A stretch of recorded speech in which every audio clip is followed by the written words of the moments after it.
کبھی برطانیہ میں پاکستان کو اربوں ڈالر جرمانہ کیا جاتا ہے اور کہتے ہیں ہمیں پتہ نہیں چلا.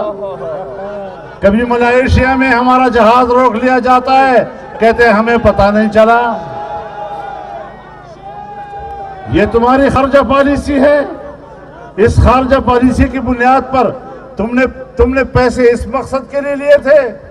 تم نے اسرائیل سے پیسے لیے، تم نے امریکہ سے پیسے لیے، تم نے یورپ سے پیسے لیے، تم نے اکاؤنٹ چھپائے، تم نے ہندوستان سے پیسے لیے، اور آج کہتے ہو کہ باقی چور ہیں. باقیوں کو چور چور کہہ کر یہ کہتے ہیں کہ چور جب بھی بھاگتا ہے چوری کر کے تو وہ بھی زور زور سے چور چور کے نعرے لگاتا ہے.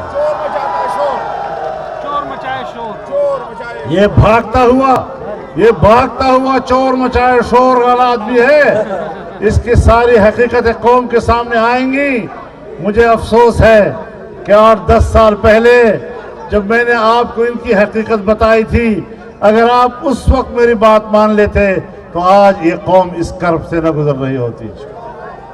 لیکن انشاءاللہ ہم نے جدوجہد کرنی ہے. قوم کو اس کرب سے نکالنا ہے، قوم کو سکون دینا ہے، قوم کو معاشی ترقی دینی ہے، مہنگائی ختم کرنی ہے، ملک کے مستقبل کو روشن بنانا ہے. اور ایک روشن مستقبل کے لیے پاکستان کی سیاسی قیادت آج یہاں اکٹھی ہے. ہم انشاءاللہ تعاقب کریں گے ان لوگوں کا.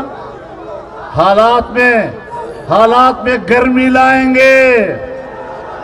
آپ کہیں ٹھنڈے تو نہیں پڑ جائیں گے.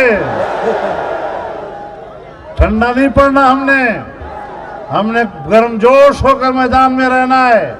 ہم نے ان کو بتانا ہے کہ ہمیں گردن اٹھا کے چلنا آتا ہے، گردن جھکا کے چلنا نہیں آتا. ہم نے جن سروں کے اوپر پگڑیاں باندھی ہیں، یہ پگڑیاں سر اٹھا کے چلنے کے لیے ہیں، سر جھکا کے چلنے کے لیے نہیں ہیں.